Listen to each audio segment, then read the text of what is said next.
Alison. I'm the Programs, Outreach, and Youth Services Manager here at Monterey County Free Libraries. Thank you for joining me this evening for another episode of Book Chat. Tonight I'm going to be chatting with you about a book that I really enjoyed because it helped me through a tough time in my life, and that is Modern Loss, Candid Conversations About Grief, Beginner's Welcome, and it's written by Rebecca Soffer and Gabrielle Birkner.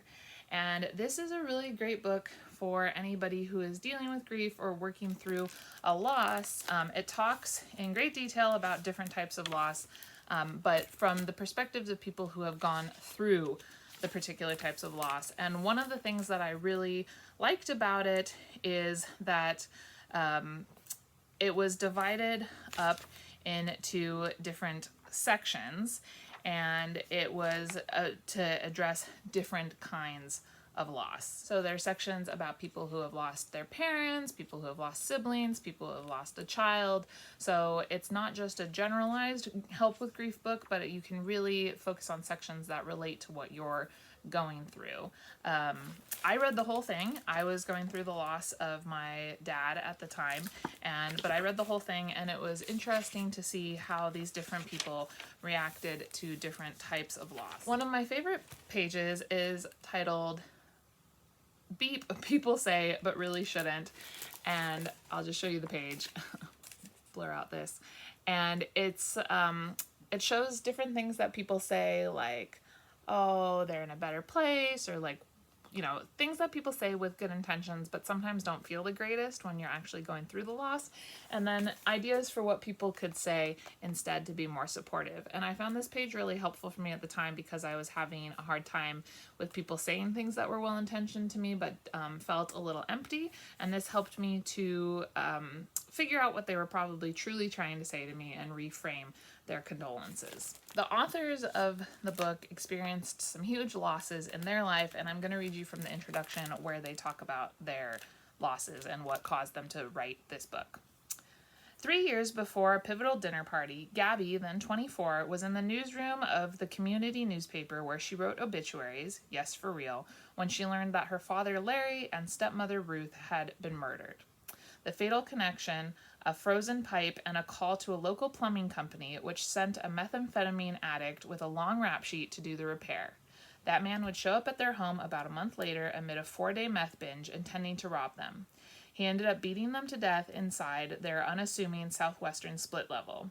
The house had a view of Sedona, Arizona, red rock formations that people were always saying was to die for, and here they were, dead.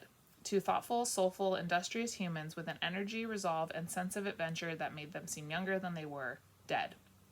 Just 6 months before that first dinner party, late at night on Labor Day 2006, Rebecca's parents, Shelby and Ray, dropped her off in New York City after their annual Lake George Adirondack camping trip, before continuing down the highway toward their hometown in Philadelphia. Less than an hour after a round of goodbye kisses and hugs, a murky object on the darkened road led to a violent car crash that left Shelby lifeless and Rebecca motherless.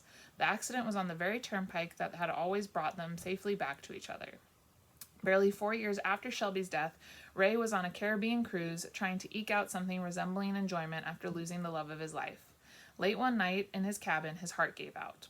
The nightmare Rebecca had been dreading became reality. Suddenly she was orphaned, a term she'd always associated with very young Dickinson characters clutching dented pails. So the two authors went through some very, very traumatic things, and that caused them to realize that as a society, we don't talk about grief, we don't talk about loss enough. And so they wrote this book, which has a collection of essays, as I said, from different people experiencing different types of loss.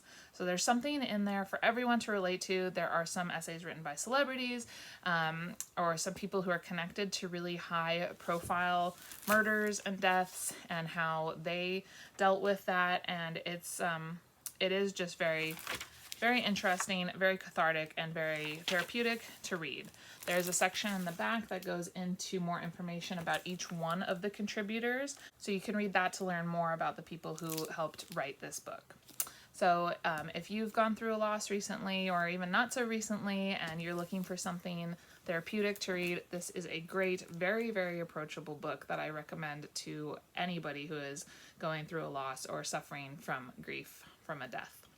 It's called Modern Loss. It's in our collection, and I hope that you check it out. Thank you so much for joining me this evening, and I will see you next time. Bye-bye, everyone.